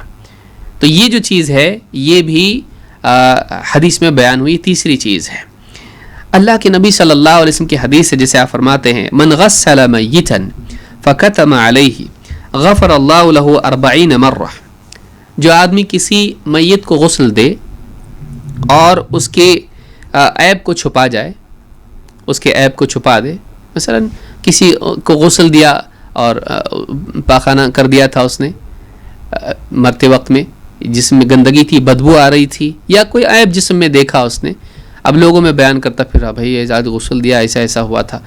آپ اس کا عیب کیوں بیان کر رہے لوگوں میں؟ آپ نے غسل دیا، آپ اس کے عیب کو چھپائیے. اگر کوئی آدمی ایسا کرتا ہے کہ عیب دیکھ کر بھی چھپا دیا اس نے، من غسل میتا فکتم علیہ، جو کسی کو غسل دے میت کو اور اس کے عیب کو چھپا لے، غفر اللہ لہ 40 مرہ، اللہ تعالیٰ 40 مرتبہ اس کی مغفرت فرماتا ہے. اللہ تعالیٰ اس کی خوب مغفرت فرماتا ہے. 40 عربی زبان میں 40 یا اسی طرح سے 70 جو ہے یہ کثرت کے لیے بھی آتا ہے. اللہ بہت مغفرت کرتا ہے اس کی. امام حاکم نے اس کو روایت کیا ہے اور صحیح ترغیب میں حدیث نمبر 3492 پر شیخ الالبانی نے اس کو صحیح کہا ہے. اسی طرح سے اللہ کے رسول صلی اللہ علیہ وسلم فرماتے ہیں من ستر عورت اخیہ المسلم ستر اللہ عورتہ یوم القیامہ، جو اپنے مسلمان بھائی کے عیب کو چھپا دے. عورہ ایسی چیز جو اس کی بالکل شرم والی ہے کہ شرمندہ ہو جائے اگر لوگوں کے سامنے آ جائے، تو اپنے مسلمان بھائی کی کہ عیب پر پردہ ڈال دے، ستر اللہ عورتہ یوم القیامہ، اللہ تعالیٰ قیامت کے دن اس کی یعنی عیب کو چھپا دے گا۔ ومن کشف عورت اخیہ المسلم، لیکن جو آدمی اپنے مسلمان بھائی کے عیب کو لوگوں کے سامنے ظاہر کر دے گا، کشف اللہ عورتہ حتی یفضحہ بہا فی بیتہ، اللہ تعالیٰ اس کے عیب کو لوگوں کے سامنے کر دے گا، یہاں تک کہ وہ گھر میں بیٹھا ہوگا لیکن اللہ تعالیٰ گھر میں بٹھا کے اس کو لوگوں کے سامنے اس کی فضیحت کرے گا، اس کو ذلیل کرے گا، بے عزت کرے گا۔ آج واٹس ایپ کے دور میں غور کریں اس کے اوپر، آدمی بیٹھے بیٹھے واٹس ایپ کے اوپر اور یوٹیوب پر اور فلاں اس میں آدمی لوگوں کے بارے میں کیا کچھ نہیں کہتا ہے، اور اس کی بات ناحق ہوتی ہے۔ لوگوں کے بارے میں بہت ساری باتیں آج عزتیں اچھالنا بہت آسان ہو گیا ہے۔ اللہ کے نبی صلی اللہ علیہ وسلم فرماتے وہ گھر میں ہوگا لیکن اللہ تعالیٰ ساری دنیا میں اس کی بے عزتی کر دے گا۔ تو یہ حدیث ابن ماجہ کی ہے، اور صحیح ترغیب حدیث نمبر 2338 اور الصحیحہ میں 2341 پر شیخ الالبانی نے اس کو صحیح کہا ہے۔ اس سے معلوم ہوتا ہے کہ ایک مسلمان کی شرافت ہے کہ وہ لوگوں کے ذاتی عیوب کو دیکھ کر ان کو عام کرنے کی بجائے، نشر کرنے کی بجائے اپنے دل میں چھپائے رکھے۔ ہر انسان عیب دار ہوتا ہے، کس میں عیب نہیں ہوتے ہیں؟ کون ہے ایسا جو عیوب سے پاک ہو؟ اللہ رب العالمین ہے جو تمام عیوب سے پاک ہے۔ اللہ کے انبیاء ہوتے ہیں جو سارے گناہوں سے پاک ہوتے ہیں، لیکن ہم لوگ کہیں نہ کہیں کچھ نہ کچھ برائی ہم میں، ہر انسان میں ہوتی ہے۔ ایک مسلمان کو یہ اخلاق بتایا گیا ہے کہ جیسے اللہ نے تیرے عیوب پر پردہ ڈالا ہے تو بھی دوسروں کے عیوب پر پردہ ڈال۔ اللہ کے ناموں میں سے ایک نام کیا ہے؟ الستیر، عیوب پر پردہ ڈالنے والا۔ لیکن اگر بندہ اس کے بالعکس کرے، وہ دوسروں کے عیوب کو لوگوں کے سامنے بیان کرے تاکہ اس کی بے عزتی ہو، اللہ رب العالمین بھی اس کے بدلے میں اس کے عیوب کو لوگوں کے سامنے کر دیتا ہے، اور یہ چاہے چھپ چھپا کے بیٹھا ہو تب بھی اللہ اس کو ذلیل کرتا ہے۔ تو یہ بہت بڑی چیز ہے جس کو ہم کو اس دور میں خاص طور سے یاد رکھنا ہے، جس میں عزتیں اچھالنا بہت آسان ہو گیا ہے اور ضرر بہت وسیع ہو گیا ہے۔ پہلے آدمی کہاں گھوم سکتا تھا لوگوں کی بے عزتی کرتا ہوا؟ یہاں گیا پورے گاؤں میں بے عزتی کی، 10 لوگوں سے 50 لوگوں سے ملاقات کی اور بتا دیکھو فلانے کا یہ حال ہے، فلانے کا بیٹے کا، فلانے کی بیٹی کا، فلانے کا بیوی کا، آج کتنا کیا ہے، یا دینی اعتبار سے یا دنیوی اعتبار سے تہمتیں لگانا، کچھ بھی بول دینا۔ بعض اوقات تو عیوب ہوتے بھی نہیں ہیں، آدمی اپنی طرف سے گھڑ کے اپنی دشمنی نکالنے کے لیے لوگوں کے اوپر تہمتیں لگاتا ہے۔ اللہ بخشتا نہیں ہے، چھوڑتا نہیں ہے، اس کی سزا دنیا بھی ملتی ہے، آخرت میں تو ہے ہی ہے۔ آدمی کو چاہیے کہ جیسے اپنی عزت کا خیال رکھتا ہے دوسروں کی عزت کا بھی خیال رکھے۔ تو اس حدیث میں بات ہے، انشاءاللہ میں سمجھتا ہوں نماز کا وقت یہاں پر ہو گیا ہے، نماز کے بعد اس حدیث کا بچا ہوا حصہ ہم سمجھنے کی کوشش کریں گے۔ بہت پیارا واقعہ، ایک پیاری حدیث اس کے بعد انشاءاللہ آئے گی۔ صحابی کا عمل بہت بڑی چیز ہے، صحابہ حدیث کے کتنے حریص تھے، انشاءاللہ ہم نماز کے بعد اس کو دیکھیں گے۔ اقول هذا واستغفر اللہ لی ولکم۔ الحمدللہ رب العالمین والصلاة والسلام على سید الانبیاء والمرسلین نبینا محمد وعلى آلہ وصحبہ اجمعین، اما بعد۔ پچھلے مجلس میں ایک مسلمان کے عیوب پر پردہ ڈالنا، اس کی کتنی فضیلت ہے، اس تعلق سے کچھ باتیں ہم نے دیکھیں۔ اس باب میں اور بھی احادیث اللہ کے نبی صلی اللہ علیہ وسلم سے مروی ہیں، جن میں ایک بہت ہی پیاری حدیث، جس میں ایک بہت ہی پیارا واقعہ ہے 2 صحابیوں کے درمیان، جس سے معلوم ہوتا ہے کہ صحابہ علم کے کتنے حریص تھے اور رسول اکرم صلی اللہ علیہ وسلم کی احادیث کا ان کے دلوں میں کتنا اونچا مقام تھا۔ رجا ابن حیوہ کہتے ہیں، ان سے روایت ہے، کہتے ہیں سمعت مسلمۃ ابن مخلد، میں نے مسلمہ ابن مخلد جو کہ صحابی ہیں ان سے سنا، مسلمہ ابن مخلد ان سے سنا، انہوں نے کہا بین انا علی مصر اذ اتا الآذن البواب، کہا کہ میں مصر میں تھا اس وقت جو یعنی بواب ہوتا ہے دربان یا دروازہ پہ کھڑا ہونے والا چوکیدار یا اس طرح کا جو شخص ہوتا ہے، تو وہ میرے پاس آیا اجازت لینے کے لیے، یا اجازت لے کر جو آواز دی مجھ کو پکارا. فقال ان اعرابیا علی بعیر علی الباب یستأذن، کہا کہ ایک دیہاتی آیا ہے اور اونٹ پر سوار ہے اور دروازے پر کھڑا ہے، وہ اجازت مانگ رہا ہے، یعنی آپ سے ملنا چاہتا ہے. فقلت من انت، میں نے اس سے پوچھا کہ کون ہیں آپ؟ قال جابر ابن عبداللہ الانصاری، کہا کہ انہوں نے نام بتایا اپنا، کون ہے؟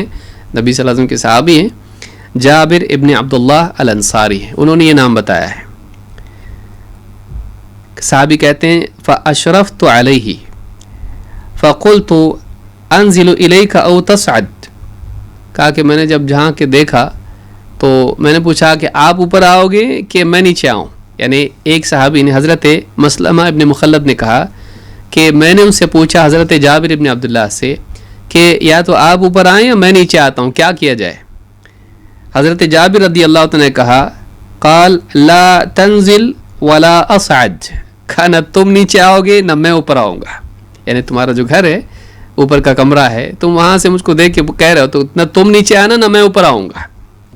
حدیث بلغنی انک ترویہ عن النبی صلی اللہ علیہ وسلم فی ستر المؤمن، بس ایک حدیث کے لیے آیا ہوں، اللہ کے نبی صلی اللہ علیہ وسلم سے تم وہ روایت کرتے ہو مسلمان کے عیب پر پردہ ڈالنے کی حدیث، اس کے لیے آیا ہوں.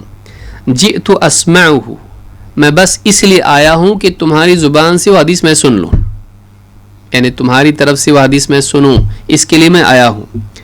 قلت سمعت النبی صلی اللہ علیہ وسلم یقول من ستر علی مؤمن فکأنما احیا موعودۃ، کہا کہ میں نے اللہ کے رسول صلی اللہ علیہ وسلم سے حدیث سنی ہے کہ آپ نے فرمایا کہ جو شخص اپنے مسلمان مومن بھائی کے عیب پر پردہ ڈالے وہ ایسا ہے جیسے کسی نے زمین میں زندہ دفن کی ہوئی بچی کو بچا لیا. فضرب بعیرہ راجعا، پس اتنی حدیث سنی حضرت جابر ابن عبداللہ رضی اللہ تعالی نے اپنے اونٹ کو اس طرح سے مارا اور پھر نکل گئے. یعنی حدیث سنی، نہ رکے، نہ کھایا پیا، نہ کچھ، بس اس حدیث کے سننے کے لیے آیا، اونٹ پر سوار ہی، اور یہ اپنے کمرے سے جھانک کے دیکھ رہے ہیں باہر سے، اور حدیث یہاں سے وہ پوچھ رہے ہیں، وہاں سے حدیث بتا رہے ہیں. بس وہ جیسی حدیث سنی اپنے اونٹ کو فوراً یعنی لے کر نکل گئے، لوٹ گئے. اس حدیث میں دو باتیں ہیں جو سیکھنے کی ہیں. وہ ایک تو یہ کہ اللہ کے نبی صلی اللہ علیہ وسلم کے صحابہ حدیث کے، دین کے علم کے کتنے حریص تھے. آج ہمیں تصور کر سکتے ہیں کہ ہم میں سے کوئی یہ کرے، سوچنے کی چیز ہے کہ وہ بھی بزی انسان ہوں گے، ان کی ایک ذمہ داریاں تھی کام، لیکن سوچا کہ حدیث جب اللہ کے رسول صلی اللہ علیہ وسلم کی ہے، کسی اور کو بھیج کے پوچھنے سے اچھا کہ میں جا کے پوچھوں. ایک انسان اپنے آپ کو علم کا محتاج مانے. وہ خود سفر کر کے گئے، اور سفر کر کے گئے دوسرے صحابی کے پاس، اور صحابی کہہ رہے ہیں آؤ اوپر آؤ یا میں نیچے آ جاتا ہوں، کیا کیا جائے؟ تو کہا کہ نہیں، تم بھی نیچے نہیں آنا اور میں بھی اوپر نہیں آ سکتا، بس مجھ کو ایک حدیث سننی تھی جو اللہ کے نبی صلی اللہ علیہ وسلم سے تم نے سنی ہے، اتنی حدیث بتا دو، بس مجھ کو جانا ہے. انہوں نے حدیث اوپر سے ہی کھڑکی میں سے، دروازے سے، جہاں سے بھی اوپر سے بتا دی کہ میں نے اللہ کے رسول صلی اللہ علیہ وسلم کو یہ فرماتے سنا، حدیث سنی، ٹھیک، بس اسی کے لیے آیا تھا، جا رہا ہوں بس. آپ سوچئے مہینے بھر کا سفر کر کے گئے ہیں، اور وہاں جا کے کیا کوئی میری میزبانی کرو یا کچھ کو کھلاؤ پلاؤ، کہاں رکوں میں، ٹھہرنے کا انتظام کوئی ہے کہ نہیں، اے سی ویسی ہے کہ نہیں، سہج حالات ہیں، نہیں کچھ. صحرا میں تپتی دھوپ میں سفر کر کے گئے ہیں، اور وہاں جا کے صرف ایک حدیث پیارے رسول صلی اللہ علیہ وسلم کی لی اور واپس لوٹے. ان کے لیے یہ بہت بڑی چیز تھی. آدمی جس چیز کی عظمت دل میں اس کے ہوتی ہے، اس کے لیے مجاہدہ بھی اس کی زندگی میں آتا ہے. یہ قاعدہ ہے. جس چیز کی اہمیت اس کی زندگی میں ہوتی ہے، عظمت اس کی زندگی میں ہوتی ہے، اس کو پانے کی اہمیت اس کی زندگی میں ہوتی ہے، اس کے لیے وہ سب کچھ کھونے کے لیے بھی تیار ہو جاتا ہے. جتنی بڑی وہ چیز ہوتی ہے اتنا کھونا، اتنا مشقت برداشت کرنا اس کے لیے ممکن اور آسان ہو جاتا ہے. آج ہمارے لیے دینی دروس میں شریک ہونا، مساجد میں جہاں مساجد میں دروس ہو رہے ہیں وہاں آنا آج کتنا مشکل ہے. لیکن اسی آدمی کے لیے فلمیں دیکھنے کے لیے جانا، اسی آدمی کے لیے فٹ بال کھیلنے جانا، اسی آدمی کے لیے دوستوں کے ساتھ گپ شپ کرنا، اسی آدمی کے لیے سگریٹ کے لیے اور تمباکو کے لیے جانا بھی آسان ہے، حرام کے لیے آسان ہے اس کے لیے. ایک آدمی کو اگر نہ ملے سگریٹ، اس نکڑ پہ نہ ملے تو وہ اگلے چوک میں جائے گا، وہاں مل جائے، ہو سکتا ہے وہاں نہیں تو آگے چلا جائے گا. کیوں؟ اس لیے کہ وہ طلب ہے اس کے اندر، اس کو چاہیے، اس کو چاہیے. یہ طلب اگر علم کی ہو جائے، یہ طلب اگر دین کی ہو جائے تو انسان کی زندگی کتنی عمدہ ہو جائے. صحابہ میں ایسا تھا، صحابہ میں طلب تھی کہ وہ بے چین، سوچیے ان کو کتنی بے چینی ہوئی ہوگی. یہ ایک حدیث ہے، اس اونٹ لیا اپنا، سفر کر کے، اتنا لمبا سفر کر کے آئے اور کوئی اور چیز نہیں. بہت ممکن ہے ان کے دل میں یہ نیت بھی ہو کہ میں کسی اور غرض سے نہیں جاؤں گا، میں خالص علم کے لیے جاؤں گا. یہ نہیں کہ وہاں جاؤں تو لوگ میری جو ہے میرا اکرام کریں، ارے نبی صلی اللہ علیہ وسلم کے صحابی آئے ہیں ان کے لیے لوگ جمع ہو جائے، بھیڑ جمع ہو جائے. نہیں، بس میں صرف اس لیے جاؤں گا. گیا، حدیث سنا، واپس آیا، تاکہ قیامت کے دن یہ میرے لیے نجات کا ذریعہ بن جائے کہ میں نے دین کی راہ میں چلا. من سلک طریقا یلتمس فیہ علما سہل اللہ لہ بہ طریقا الی الجنہ. جو یعنی اللہ دین کا علم حاصل کرنے کے لیے کوئی راہ چلتا ہے، اللہ تعالیٰ اس کی برکت سے، اس کی بدولت، اس کے نتیجے میں، اس کے بدلے میں اس کے لیے جنت کا راستہ آسان کرتا ہے. دین کا علم بہت ضروری ہے، جس سے انسانوں کے قلوب کی اصلاح ہوتی ہے، جس سے انسانوں کی زندگی صحیح ہوتی ہے. چھوٹی چھوٹی دینی مجالس جہاں بھی، چاہے وہ مساجد میں ہو یا جہاں یہ آن لائن ہوتی ہو، وہاں ان میں شریک ہونا اور ان احادیث سے، ان آیات سے، ان باتوں سے اہل علم کی فائدہ اٹھانا، یہ بہت بڑی سعادت کی چیز ہے. اس بگڑے ہوئے دور میں ہماری یعنی دین کو زندہ رکھنے کا اور ذریعہ ہمارے پاس کیا ہے؟ ایک لمحے میں دل ادھر کا ادھر ہو جاتا ہے. لہٰذا یہ بہت اہم چیز ہے جو ہم دین کے علم کی اہمیت ہماری زندگی میں ہو. جیسے صحابہ آپ دیکھیے کیسی اہمیت تھی ان کی. ایک حدیث، ایک ہی تو حدیث ہے، ایسا نہیں سوچا انہوں نے. ہم کتنی حدیثیں سن لیتے لیکن کیا قدر ان کی ہوتی ہے ہماری زندگی میں. صحابہ کو دیکھیے، ایک حدیث کی قدر کتنی زندگی میں ہے. ایک حدیث کے لیے سفر کر کے گئے، ایک حدیث کے لیے اتنا بڑا سفر کیا. اور آج کے دور میں نہیں کہ یہاں سے فلائٹ پکڑا اور وہاں اتر گئے، نہیں، اونٹ پر دھوپ میں سفر کر کے جانا. 5 منٹ کے لیے اونٹ پہ سوار ہو کے کوئی دکھا دے، کمر سیدھی ہو جائے گی اس کی، بستر پہ پڑ جائے گا. آج کل تو ویسے بھی لوگوں کی ہڈیاں کمزور ہیں. تو آپ سوچیے صحابہ کیسے لوگ تھے. آدمی ایکٹیو ہونا چاہیے، دین کے لیے وہ چلنے والا ہو. تو یہ زندگی میں اللہ کرے ہماری آ جائے. تو اس حدیث میں یہ بات بھی ملتی. دوسری بات جو اس حدیث میں ہے کہ من ستر علی مؤمن فکأنما احیا موعودۃ. کتنی بڑی بات ہے کہ جو آدمی کسی مسلمان، کسی مومن بندے کے عیب پر پردہ ڈال دے، یہ اتنی بڑی چیز ہے. کیا بچایا اس نے؟ اس کی عزت بچائی نا. اتنی بڑی چیز ہے جیسے عرب میں لوگ اپنی یعنی بچیوں کو زندہ دفن کر دیتے تھے ریگستان میں. ایک آدمی جا رہا ہے، اس کو معلوم پڑا کہ یہاں بھی ابھی بچی کو زندہ دفن کیا گیا، معلوم ہو زندہ ہو سکتی ہے، فوراً کھود کے اس نے نکالا، بچی زندہ نکل آئی اس میں سے، بچا لیا اس نے اس کو. اتنا بڑا کام کیا اس نے کہ ایک زندہ دفن کی ہوئی بچی کو اس نے بچا لیا. بعض اوقات زندگی سے بڑھ کر عزت ہوتی ہے. کسی کی عزت خراب ہوگی، زندگی برباد ہو جاتی. بہت سے لوگ خودکشی کر لیتے ہیں عزت کی وجہ سے، حالانکہ وہ غلط ہے، لیکن ان کی نگاہ میں اپنی عزت اپنی زندگی سے بڑی ہوتی ہے. اور واقعی سی بات ہے، کسی انسان کی عزت آپ خراب کر دو، زندہ رہ کے بھی وہ کیا کرے گا؟ ساری عزت چلی گئی اس کی. صرف کھانا پینا، یہ سماجی زندگی پوری ختم کر دیا آپ نے اس کی، اس کو بے عزت کر کے. تو لہٰذا یہ حدیث بہت یعنی اہم حدیث ہے. اس سے معلوم ہوتا ہے کہ وہ ایسا ہے جیسے کسی کی زندگی آپ نے بچا لی. عزت بچانا زندگی بچانے کی طرح ہے. یہ بہت بڑی چیز ہے. ابن رجب اس میں دوسرا پہلو بھی ہے، اس کو یاد رکھیں. اب کوئی آدمی کہے کہ بھائی ٹھیک ہے، پھر آپ لوگ کیوں تنقید کرتے ہو بدعتیوں پر؟ یا آدمی پڑھیں حدیثوں کی کتابوں میں یا اسماء و رجال کی کتابوں میں، دیکھیں فلاں یہ بدعتی تھا، فلاں یہ ضعیف تھا، فلاں یہ ایسا تھا، حدیث میں کچا ہے، اس کی حدیث نہیں لینا ہے، اس کی حدیث مردود ہے. تو یہ شبہ جو اس طرح کی حدیثوں سے یہ پیدا ہو سکتا ہے اور پیدا ہوا اور آج بھی ہو سکتا ہے. یا بعض اوقات یہ ہو سکتا ہے کہ بھائی میرا بھائی میری زمین کھا گیا، اب حدیث میں تو ہے کہ عیب پر پردہ ڈالا جائے، قاضی صاحب کو بتاؤں کہ نہیں بتاؤں؟ تو ہر قانون میں ہر بات میں استثناءات بھی ہوتے ہیں. بعض صورتوں میں انسان کے لیے کسی کے ظلم کو، اس کے عیب کو بتانا جائز بھی ہوتا ہے، کہیں واجب بھی ہوتا ہے. تو یہ بھی جاننا ضروری جو اس حدیث کے ضمن میں بات ہے، اس لیے اس کو بھی سمجھنا ضروری ہے. ورنہ آج کل ویسے بھی لوگ کہتے ہیں، آپ لوگ دیکھیے تنقید کرتے قیامت کے دن غیبت کی سزا آپ کو ملے گی، غیبت کا بدلہ آپ کو ملے گا. فلاں اس کا منہج صحیح نہیں، فلاں کا عقیدہ صحیح نہیں ہے، فلاں صحیح نہیں ہے، فلاں کی تقریر مت سنو، فلاں کی کتاب مت پڑھو، تو آپ لوگ غیبتیں کرتے ہو. اس طرح سے بھی بعض لوگ کہتے ہیں. تو کیا ان کا کہنا صحیح ہے یا ان کا غیبت کرنا صحیح ہے؟ اور علماء نے تو بعض علماء نے کہا ہے کہ اہل بدعت کی غیبت میں شمار نہیں ہوگی، وہ نصیحت ہے، جیسا کہ ہم دیکھیں گے. تو اس بارے میں یہ دوسرا پہلو بھی یاد رکھنے کا ہے. ابن رجب رحمہ اللہ فرماتے ہیں وَعْلَمْ أَنَّ النَّاسَ عَلَى ضَرْبَيْن، اچھی طرح جان لو لوگ دو قسم کے ہوتے ہیں. انہوں نے تفصیل سے اس کو ذکر کیا، میں اختصار میں بتا رہا ہوں ان کی بات کو، کچھ حصہ اس کا ذکر کر رہا ہوں. کہتے وَعْلَمْ أَنَّ النَّاسَ عَلَى ضَرْبَيْن، اس کو جان لو کہ لوگ دو قسم کے ہوتے ہیں.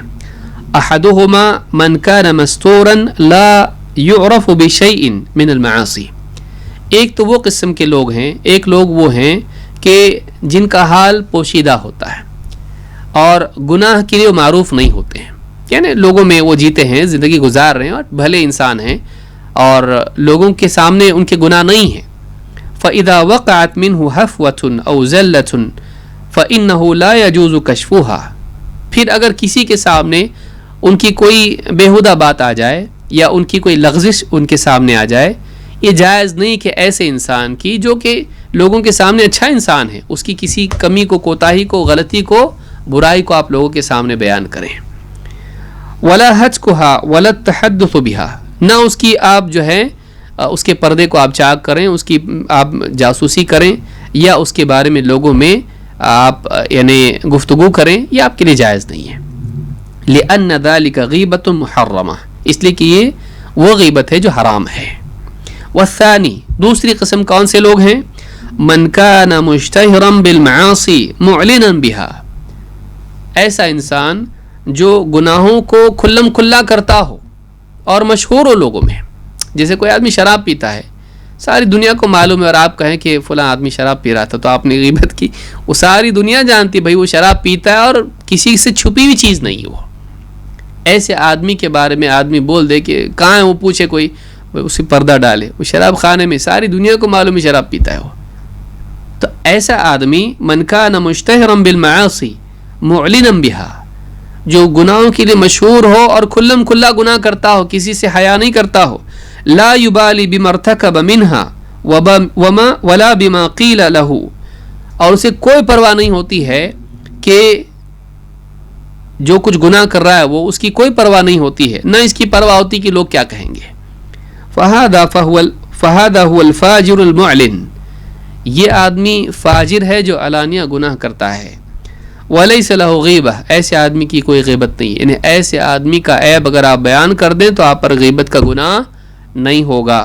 کما نص علی ذلک الحسن البصری وغیرہ، جیسا کہ حسن بصری رحمہ اللہ اور دیگر اہل علم نے کہا ہے کہ جو آدمی کھلم کھلا گناہ کرتا ہے اس کے بارے میں اس کی بات کو بیان کرنا کہ فلاں یہ کر رہا تھا، تو اس پہ کوئی غیبت کا گناہ نہیں ہے. ہاں یہاں ہے کہ ایک ایسا آدمی ہے کہ جو یعنی نیک انسان ہے، اچھی زندگی گزارتا ہے، اس کا کوئی عیب آپ کے سامنے آ جائے، ایسے انسان کی عزت خراب نہیں کی جا سکتی. جو خود ہی اپنی عزت ساری دنیا میں خراب کیے ہوئے ہو اور وہ کھلم کھلا گناہ کرتا ہو، اس گناہ کا تذکرہ کسی کے سامنے کرنا، یہ چیز معیوب نہیں ہے، یہ گناہ نہیں ہے. جبکہ اس کی حاجت ہو، بلا حاجت ضرورت بھی نہیں ہے. بیٹھے بیٹھے آدمی کہنے لگے جانتے ہو فلاں کیا کر رہا ہے، کیا کر رہا ہے، شراب پی رہا ہے، تو ہاں مجھے بھی معلوم ہے، لیکن بتانے کی ضرورت کیا تھی. لیکن واقعی کوئی آدمی ضرورت پڑ جائے بتانا پڑے تو ایسی صورت میں بتانا جائز ہے اور بعض صورتوں میں ضروری بھی ہو جاتا ہے۔ جامع العلوم والحکم میں یہ بات ابن رجب نے کہی ہے۔ ابو بکر ابن خلاد کہتے ہیں قلت لیحییٰ ابن سعید، میں نے یحییٰ ابن سعید سے کہا اما تخشى ان يكون هؤلاء الذين تركت حديثهم خصماءك عند الله يوم القيامة، کہتے کہ میں نے یحییٰ ابن سعید بڑے محدث گزرے ہیں، میں نے ان سے کہا کہ آپ کو ڈر نہیں لگتا یہ اتنے سارے راوی جو حدیث بیان کرتے ہیں آپ ان کو متروک قرار دے کر ان کی حدیثیں رد کر دیتے ہو، قبول نہیں کرتے ہو، قیامت کے دن اگر اللہ کے آگے اگر یہ کھڑے ہو کر آپ کے مخالف اور دشمن بن جائیں، آپ کے خلاف دعویٰ کر دیں، آپ نے ان کی عزت خراب کی، اس طرح کہ آپ کے مد مقابل اپنا حق جتائیں، آپ کے خصم ہو کر ٹھہر جائیں، سیکنڈ پارٹی ہو جائے آپ کے بالمقابل، تو آپ کیا کرو گے قیامت کے دن؟ آپ تو ان کو بتاتے ہو کہ معتبر نہیں ہے، ان پر رد کرتے ہو اور ان کی حدیثیں رد کرتے ہو، تو کل کو قیامت کے دن آپ کے خلاف ہو گئے تو کیا کریں گے؟ فقال دیکھیے کتنے سلف کتنے ذمہ داری کا احساس اور عقل مندی کتنی ہے، کہا کہ لَأَن يَكُونُوا خُصَمَائِي أَحَبُّ إِلَيَّ مِنْ أَن يَكُونَ خَصْمِي رسول اللہ صلی اللہ علیہ وسلم، کہا کہ ٹھیک قیامت کے دن یہ میرے مد مقابل ہو کر میرے اوپر مقدمہ کر دیں، یہ مجھ کو زیادہ پسند اس سے کہ کل کو قیامت کے دن رسول صلی اللہ علیہ وسلم میرے خصم بن جائے اور میرے خلاف مقدمہ کر دیں۔ یقول لی لم لم تذب الکذب عن حدیثی، اور قیامت کے دن رسول صلی اللہ علیہ وسلم مجھ سے کہنے لگے کہ میرے اوپر جھوٹ گھڑا جا رہا تھا، تو نے میرا دفاع کر کے اس جھوٹ کو رد کیوں نہیں کیا؟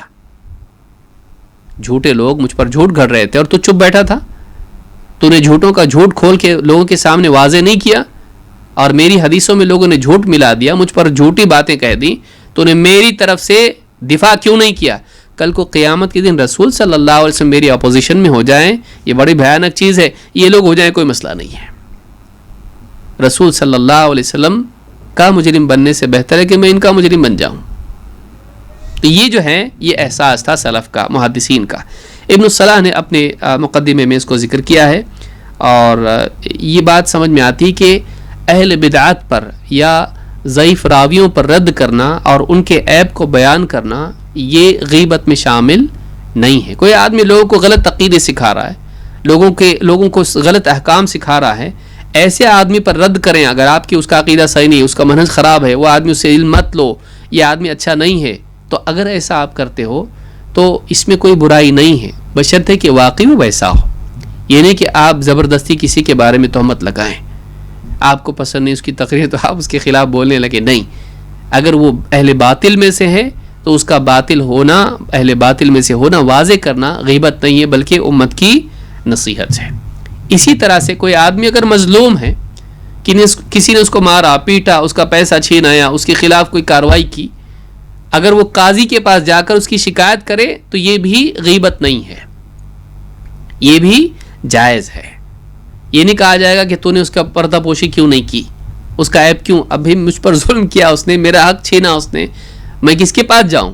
کسی نہ کسی کے پاس بیان کرنا پڑے گا نا۔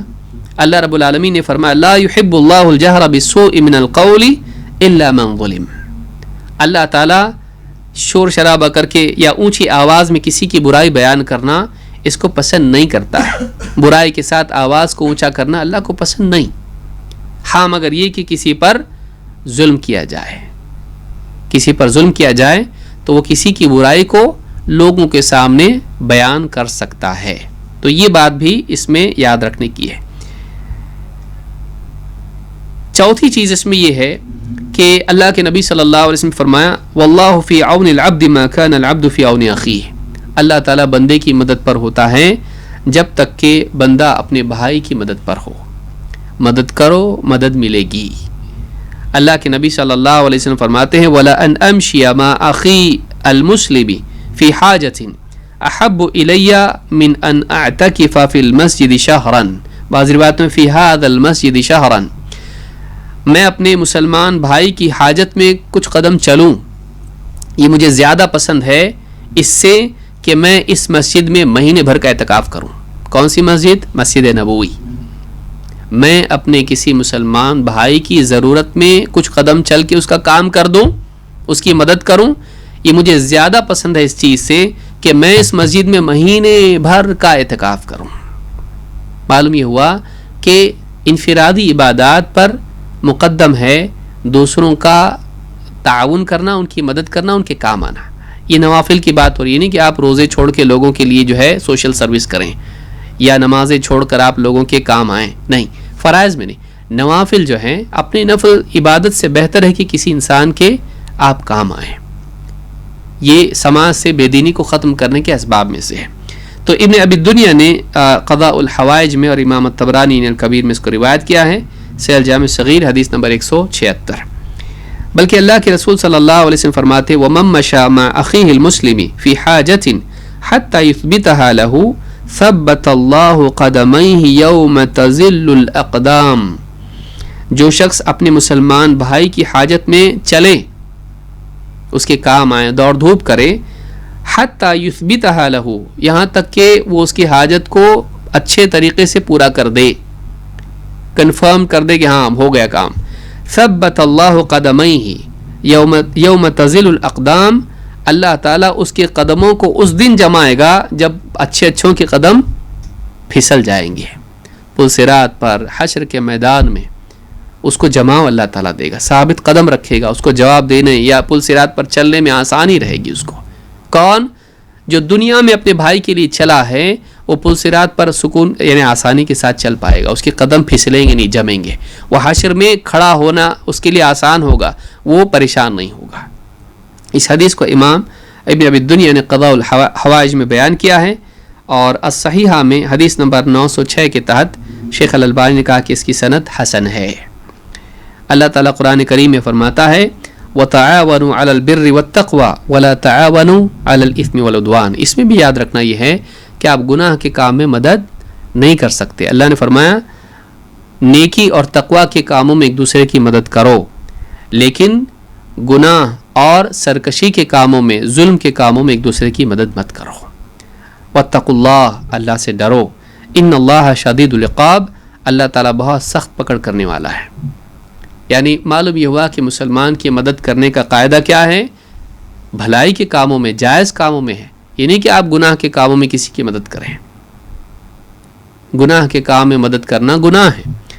اللہ کے نبی صلی اللہ علیہ وسلم فرماتے ہیں کہ من اعان علی خصومۃ بظلم لم یزل فی سخط اللہ حتی ینزع، جو کسی جھگڑے میں ظلمن اپنے کسی بھائی کی مدد کرے، ظلم والے کیس میں مدد کر رہا ہے، وہ کسی پر ظلم کر رہا ہے اور آپ اس کی مدد کر رہے ہیں ظلم پر، کہا لم یزل فی اللہ حتی ینزع، وہ تب تک کہ اللہ کے غصے میں رہتا ہے جب تک کہ وہ اس میں سے باہر نہ آئے، جب تک وہ باطل میں، غلط کام میں مدد کر رہا ہے، کسی کی ظلم میں مدد کر رہا ہے، چاہے ظلم عزت کے اعتبار سے ہو، جان کے اعتبار سے ہو، مال کے اعتبار سے ہو، اگر وہ باطل میں مدد کر رہا ہے، ظلم میں مدد کر رہا ہے، تو وہ لگاتار اللہ کے غصے میں ہوتا ہے، اللہ کا غصہ اس پر ہوتا ہے جب تک کہ وہ اس سے، اس غلط کام سے باہر نہیں آتا۔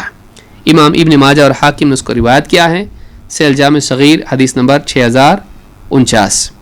تو ان احادیث سے بات معلوم ہوتی، چار باتیں ہیں کہ کسی کی تکلیف کو دور کرنا، اللہ اس کی تکلیف کو دور کرے گا آخرت کی، کسی قرض دار کو مہلت دینا، اللہ تعالیٰ اس کے لیے آسانی پیدا کرے گا اگر وہ آسانی اس کے لیے پیدا کرتا ہے، یا اسی طرح سے مسلمان کی عزت بچا لی، پردہ پوشی کی، اللہ اس کی اوپر پردہ پوشی کرے گا، اور نمبر 4 مسلمان کی کسی کام میں مدد کرتا ہے، اللہ اس کی مدد کرے گا۔ تو آپ دیکھیں گے کہ پریشانی کو دور کرنا، وہ جسمانی اعتبار سے، بیماری کے اعتبار سے، فائنینشیل اعتبار سے، کسی بھی اعتبار سے ہو سکتی ہے، اسی طرح سے مالی اعتبار سے، قرض میں ڈوبا ہوا آدمی اس کی مدد کرنا، فائنینشیل سپورٹ ہے، پہلا فزیکل سپورٹ بھی ہو سکتا ہے جیسے بیمار ہے، مظلوم وغیرہ وغیرہ ہے۔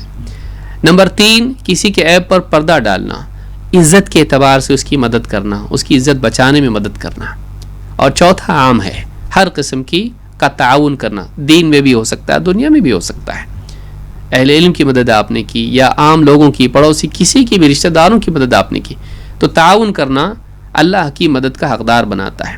علماء نے کہا کہ اس حدیث سے معلوم ہوتا ہے، امام سنانی کہتے ہیں وَهَذِهِ الْجُمَلُ المذکورۃ فی الحدیث دلت علی انہ تعالی یجازی العبد من جنس فعلہ فمن ستر ستر علیہ ومن یسر یسر علیہ ومن اعان اعین. کہتے یہ جو حدیث میں جو جملے آئے ہیں ان سے بات معلوم ہوتی کہ اللہ تعالیٰ بندے کے عمل کے مطابق اسے جزا دیتا ہے. جس جنس کا عمل ہوگا اس جنس کی جزا ہوگی. جیسے جو بندہ چھپاتا ہے اللہ اس کے عیب کو چھپائے گا, دوسرے کے عیب کو چھپاتا ہے اس کے عیب کو چھپائے گا. دوسرے کے لیے آسانی کرتا ہے اللہ اس کے لیے آسانی کرے گا. دوسرے کی مدد کرتا ہے اللہ اس کی مدد کرتا ہے. تو ایک عام قاعدہ علماء کے درمیان جملہ معروف ہے, الجزاء من جنس العمل, بدلہ عمل ہی کی جنس میں سے ہوتا ہے, جیسا عمل ویسا بدلہ. یہ خود ایک درس کا یعنی ایک موضوع ہو سکتا ہے جس میں بہت ساری احادیث آتی ہیں, بلکہ بعض اوقات اللہ تعالیٰ اس کی جزا اس کے عمل سے بہتر دیتا ہے. تو یہ کچھ باتیں ہم نے دیکھی جو اس حدیث کے ضمن میں تھیں. استغفر اللہ لی ولکم.